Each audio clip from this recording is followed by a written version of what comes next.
Le buisson ne se consumait point. Qu'est-ce que Moïse voit? What does Moses see? Quelque chose. He sees something supernatural that will illuminate his life. Pourquoi Dieu a voulu que Moïse Why did God want Moses to have such an experience?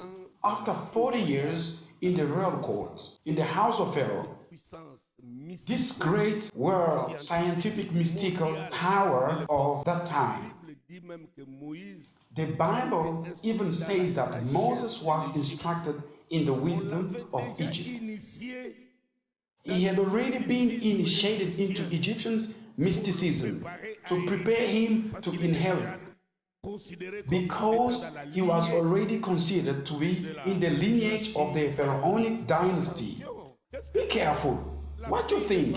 Pharaoh's daughter goes to pick up a child from the river's bank. He brings it into their family, where Satanism rules the whole world at that time. What do you think? Moses was just going to come in and take the bottles with cricket toys? First, for them, the fact that he came out from the Nile, which was already a divinity of faith, and then the daughter of Pharaoh, by going to take her bath in the Nile, it was a ritual. It's as if she was in the cult. She was going to worship the Nile, god of fertility, hoping to have a child from this god.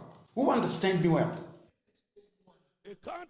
And when she saw the child, for her, it was an answer. The god Nile answered her, picking up the child, bringing him in the yard. So they took him in, as we say, a ghost. For them, black and dark spirituality, there was divinity behind everything. So that child had to be well trained, well initiated, because they would make him a powerful pharaoh.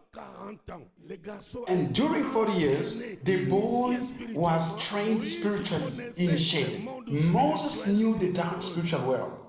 Afterwards, God takes him out from there, leads him into the desert. But when the burning bush, this mysterious phenomenon begins, that is why Moses did not run. He sort of said to himself, what other number is this? We didn't learn this at all. I have to get closer. I need to know what's going on. He was surprised to hear a voice from the burning bush calling him Moses. The first reflex, he prostrates himself because he had a sense of spirituality where the Bible says the lower is blessed by the higher.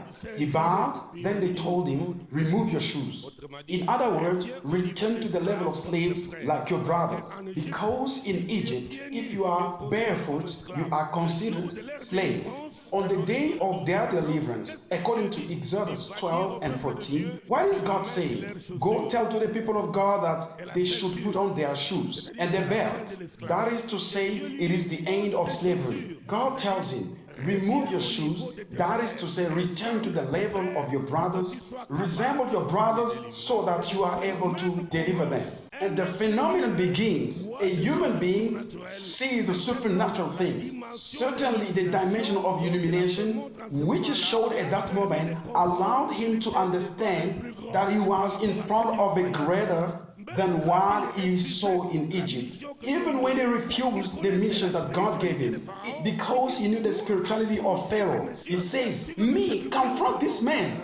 You want to sacrifice me or how? Now I make you God over that man, because he believes himself to be a divinity, but to be God more than him. These things do not happen like that ordinarily. It is in the spiritual regime that God speaks to a human being, and there he begins to provide him with weapons. Number one, what is the divinity that controls Egypt? It is the serpent.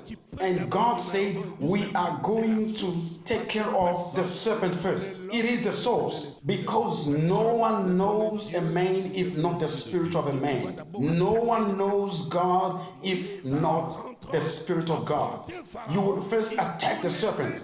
And Moses, when returning to face Pharaoh, he had already knew the spirituality of Egypt. At that very heart, the spiritual headquarters of the Egyptians were. On returning, he was assured by comparison with what he saw with God that what was with him was more powerful than what was in Egypt. All begins with the spark of light somewhere.